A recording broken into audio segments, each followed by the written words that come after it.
Bam! It's me.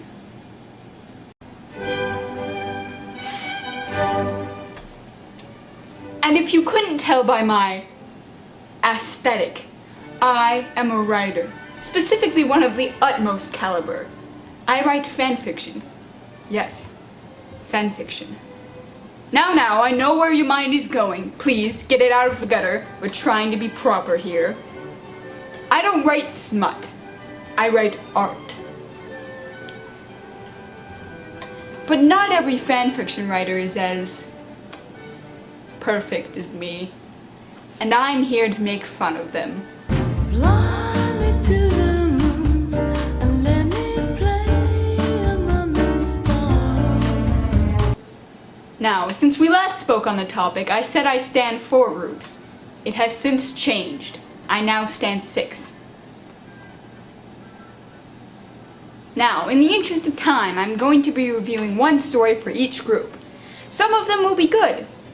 Others, I will be pulling from multiple websites, specifically AO3, Wattpad, and Quotev, the 3 websites for which I have accounts and read on, because I'm crazy like that. I will leave credit for each story in the description, but if you go and hate on them, I will hunt you down and burn each of your toes off one by one. So don't do that.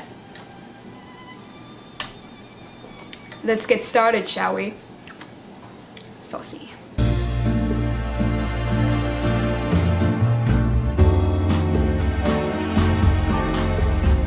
This story made me feel quite a few emotions, many of which I can only assume were unintentional on the author's part. Now, this story is much longer than the other ones I will be reviewing in this video, so I won't be actually reading as much of it to you.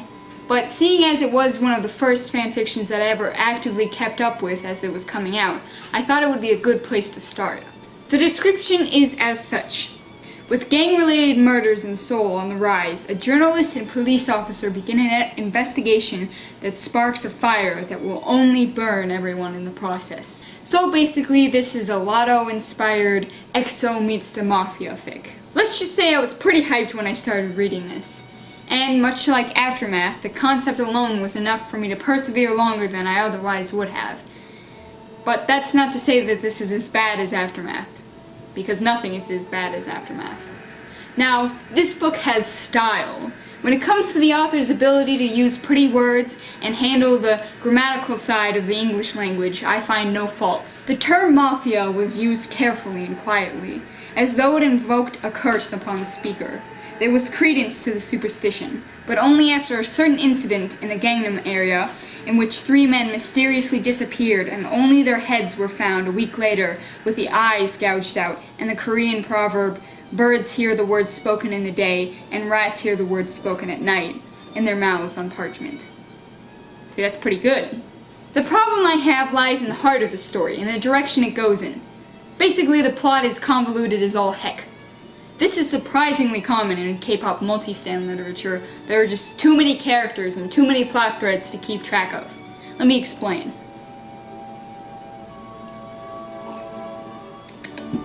Ooh. It like burns the back of my throat.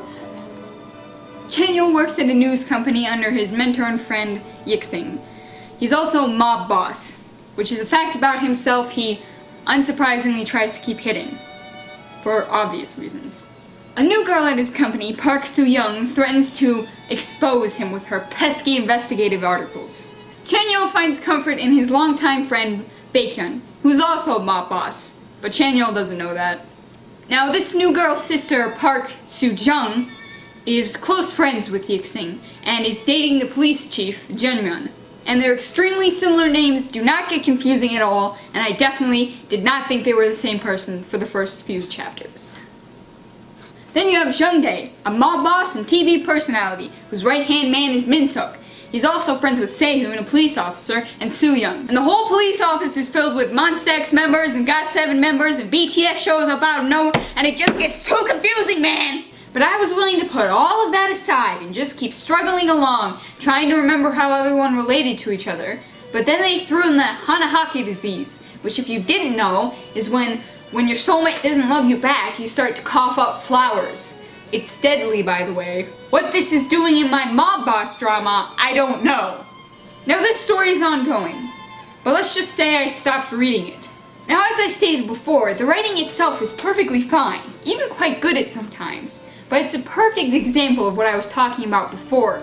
Oversaturation and how it can ruin a story. There are just too many dang characters. The whole thing is a confusing web of relationships and plot threads, and I know you're a multi-stan and you want to include as many of your oppas as possible, but restrain yourself. Please, it's not going to help your story. Overall, I give this one a 5 out of 10. It had potential, but it squandered it like nobody's business.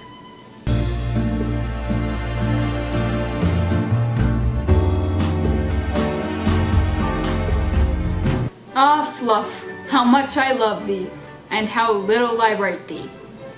All I write is angst. The description is as such.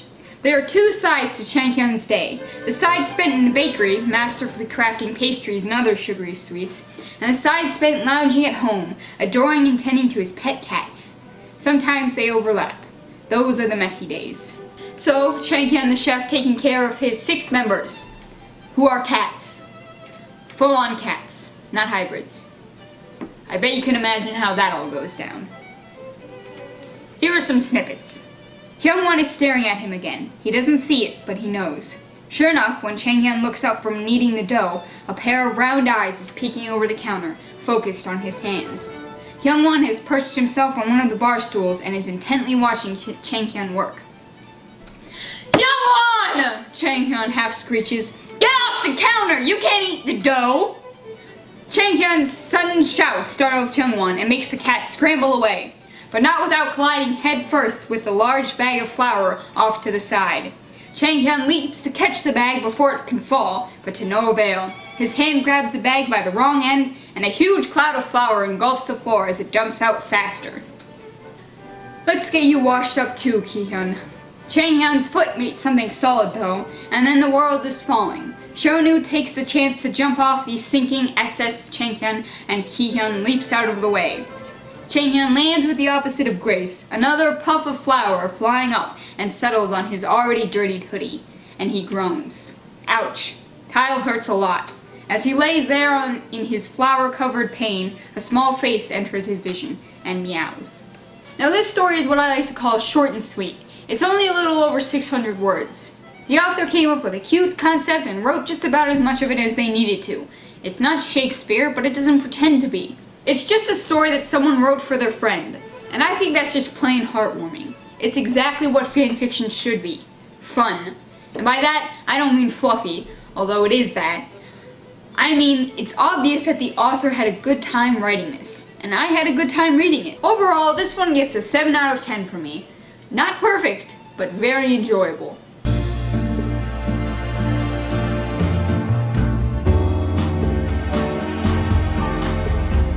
Now this story is set in our universe, and it tackles an event that actually happened.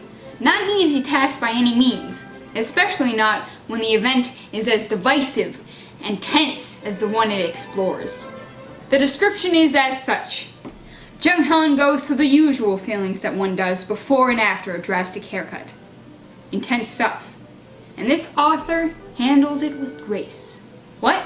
Junghan asked, eyes jumping to his face in the mirror. Beside him, Mingyu looked over, watching the ordeal. We have to cut it, the stylist mumbled, turning away to find some hair product. Junghan grabbed some of his hair and looked at it, wrapping it around a finger and cringing at the split ends that stuck up everywhere. He let go so his stylist could run the product through it and style it. The whole while he stared at himself in the mirror, his stomach sinking lower and lower at the prospect of cutting his hair. Now their character work is very good in this story. The boys feel really real, which is something that I personally strive for a lot when it comes to my own writing. But for some reason, not a lot of fanfiction writers are terribly interested in. You can tell that by the number of bad boy stories out there. Han was as equally excited as he was terrified, but he refused to let it show on his face. Shh! A sudden weight came off Junghan's head, and what was left of his hair fell back into its natural position. The stylist held up the dismembered hair, smiling. Satisfying, isn't it? She asked. Junghan smiled, nodding. Very satisfying, he would admit. and his hair felt nice and light. It felt freed. Suddenly he was excited to see the final result. Joshua came over and felt Junghan's hair, wowing as he ran his fingers through it. He was fascinated with the ponytail of hair and sent a photo of it to the group chat while Junghan got his hair washed. While the stylist dried and dyed his hair, Joshua took a seat behind Junghan and watched the process intensely, making odd comments every now and then. The little flutter of excitement in Junghan's stomach was squashed as he watched his hair turn dark. That anxiety came back the further along the hairdresser got, and at the realization that Junghan couldn't just glue that hair back on if he didn't like the result. Oh, so good.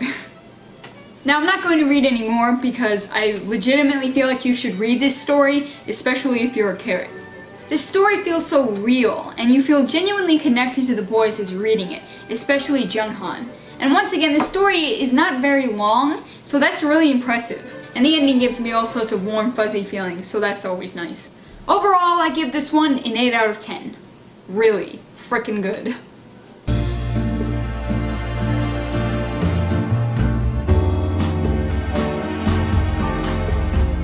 Oh, would you look at that? The past 2 reviews have been positive.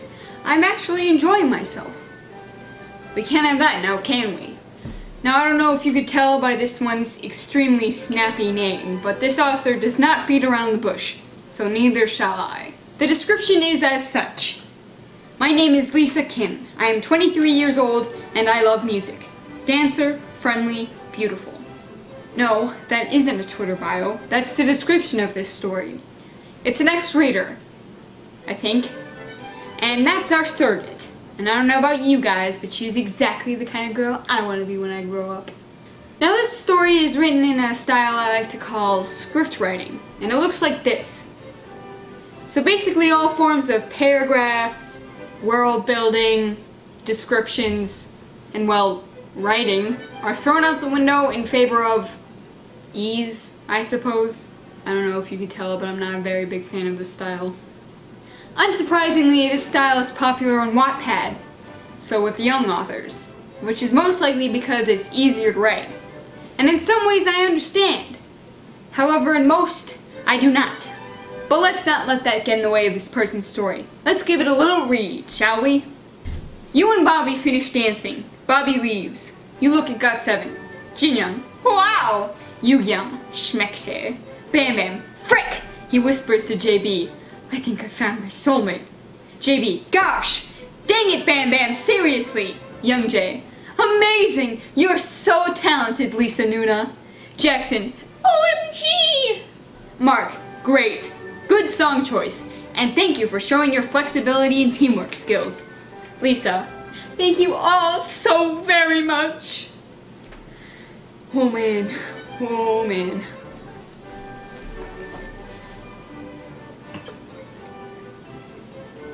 More. More.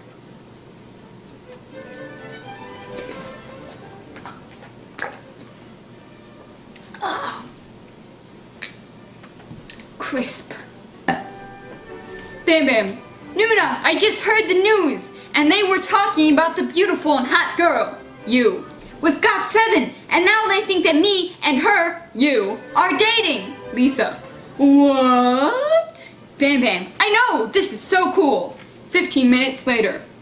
Lisa, JB Oppa, can you drive me to the studio? You make a cute face. JB, no! No! No! You pout and whine. Oppa, please! JB, fine. Lisa, let's go. GOT7 needs to practice anyways too, so we're all going to the Star Dance Studio. Okay. Lisa, Oppa, I'm going to change clothes when we get there. JB, okay. Lisa, okay. Bam Bam, come on. We're going to the dance studio. Bam Bam, okay, Nuna.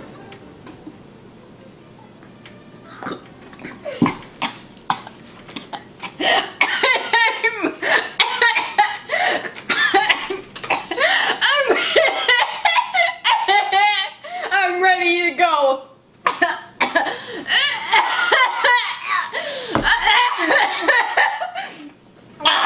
I don't need to be in this life anymore.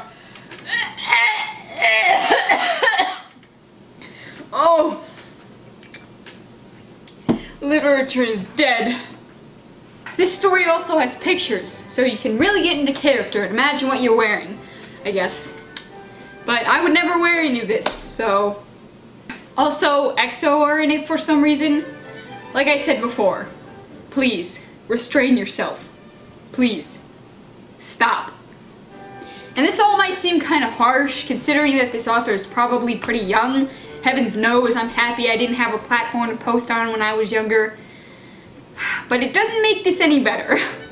The only advice I can give is, please, write paragraphs and actual sentences.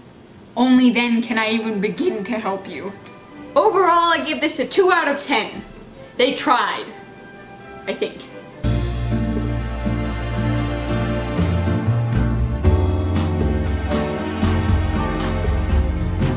Now, much like the Monster X story, this story has to do with cats, specifically of the hybrid variety.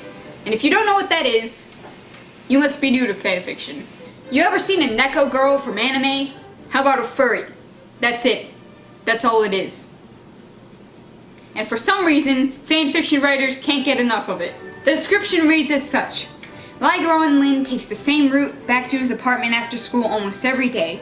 He knows these streets so well that there probably isn't anything interesting here that he hasn't already come across yet. Although this is the first time he's come across an abandoned cat hybrid before. So basically, Ji-hoon is the aforementioned cat hybrid, and Gwanlin is his owner after he finds him abandoned on the street. Now this one is a shipping fic, which I'm not really a fan of real person shipping, but this one is more fluff than it is ship, which I'm perfectly okay with. Intrigued, Gwanlin walks in to investigate. The crunch of gravel beneath his shoes causes the figure to turn around with wide eyes, hands lifting up to automatically protect his head. It's a boy, or more accurately, a hybrid. Now that the other is facing him properly, Gwanlin can see that the boy has 2 large cat-like ears nestled amongst his blondish brown hair and a short tail that hangs flat on the ground. His ears almost look too big for his head, and his hair is tawny, and badly matted. The hybrid's clothing is no better. What was once probably a white sweater is stained gray, with notable rips in places. And Gwanlin notices that the boy's jeans and sneakers are badly covered in dirt. What he doesn't notice is that behind arms raised defensively in the air, a pair of inquisitive eyes stare back at him. I love their descriptions. They're so heartwarming. The whole story makes me feel warm and fuzzy on the inside. I just love it, man. I've never read a story that makes me feel so, like, smiley and happy. Like, it's not a chore to read at all. And, you know, sometimes, even when I enjoy a story, I kind of have to, like, force myself to read it sometimes. That's what makes what I'm about to tell you so heartbreaking. This story is ongoing, and I use that term loosely. It's been 4 months since it's been updated, and they left it on sort of a cliffhanger. I am dying. Like, legitimately. I feel like I'm going to die if I don't have enough fluff in my life. Nothing can fill the void. Let me give you a little snippet to show you what you're missing out on. Wearing new clothes and with clean skin and fluffy hair, courtesy of Gwanlin's hairdryer, the hybrid looks like a beloved pet. Looking at him properly now, Gwanlin thinks that the hybrid is a very pretty one in particular. It's a shame that someone did not cherish him properly. Thinking about the kitten hybrid's previous owner reminds him of something he was wondering earlier. He walks over to the bed and asks, "Do you have a name?" The hybrid just looks at him, ears twitching. The tall boy continues, "Or something I can call you by? I can't keep referring to you as the hybrid inside my head." He pauses and gestures to himself, pointing at his chest. "I'm Gwanlin. Do you understand?" At this moment, the hybrid tilts his head and starts scrunching up his right eye. Earlier, when Gwanlin was helping him wash his hair, he had accidentally gotten a bit of shampoo in one of his eyes. It must still sting a bit. "Sorry about that." Gwanlin reaches out to pet his head lightly. "If you don't tell me your name, I'm going to have to make one up, you know." The cat boy doesn't offer an answer and keeps squinting his eye. It kind of looks like he's winking at Gwanlin. It looks cute and makes Gwanlin let out a chuckle. "How about I call you Wink for now? How's that sound?" about just update it? It's been months! Who are you, me? Ah! Overall, I give this one a 9 out of 10. Please update it. I hurt.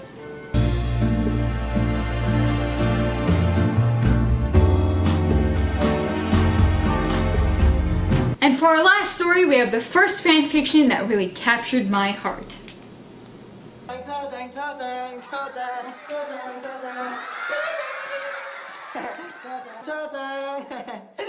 저장남, 너 여기 왜 왔어?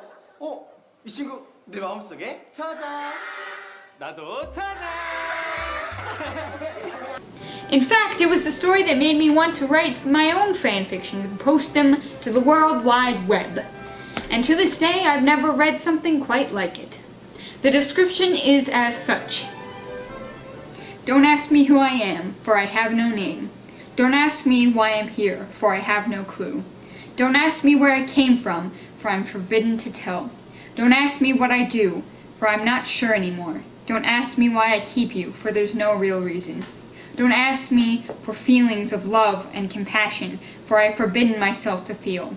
Don't ask me to smile, for I've forgotten how to long ago. Don't ask me if I'm hurting, for I don't give a heck about life anymore. Wow. It's an X-reader, so it does that your name thing that a lot of X-readers do, but I can get past that. The atmosphere and angst are thick on this one. The roots were snatching her feet pretty easily, even if she tried to walk cautiously. So the forest ground seemed to have become her new best friend, as she unwillingly had to almost kiss it a few times. She was starting to feel not only tired, but there were shivers of cold taking control of her body, and only adding more fear to her soul. She caught herself being afraid of freezing to death here. It was really stupid, because it was the end of summer, and so there was absolutely no way she'd freeze to death anywhere. But for some reason, this forest felt so much cooler than it should have in this season. Jungkook, she thought again, clinging to the thought like it was the last string of hope for her. Just wait until I get my hands on you. While it does have some fanfiction-esque things about it that bother me, like the aforementioned X-reader stuff, it's got a very unique and enjoyable air about it. In some ways, it reminds me of those Twitter AUs that have gone viral, like Outcast. The boys are put in strange and twisted realities where not everyone is what they seem to be, and things are not right. And it's freaking great. However, it is ongoing, but I do believe the author is still working on it, as far as I know. But the updates are slow, simply because with something as aesthetic and heavy as this, it requires a certain mindset to be in to write, as the author has said herself, which is something I completely understand. And I feel very much myself. Writing is like that. And I think that some of my weakest stories have been in times when I forced myself to write when I didn't really feel like it.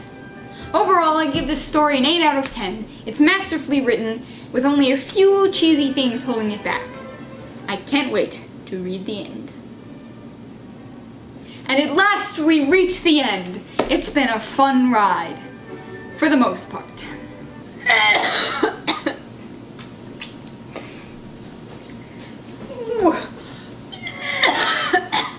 Oh my god. I know fanfiction has a bad rap when it comes to quality, and there are a lot of badly written messes out there. But there are also a lot of absolute joys to read. I've read some stories that are like dang near novel quality. It all depends on where you look. Wattpad is rough in the area of quality, but AO3 has got some really good writing. But you know, I'm not an expert. I'm just a teenager with a big ego who fancies herself a writer because she has 69 followers on Quotep. I also have 10,000 reads.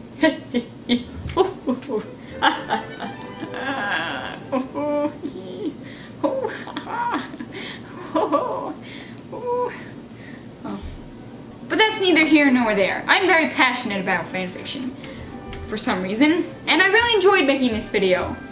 So maybe I'll make another one. I don't know. We'll see. Well, it's time for me to sign off. Tay-Tay's my baby, and good night.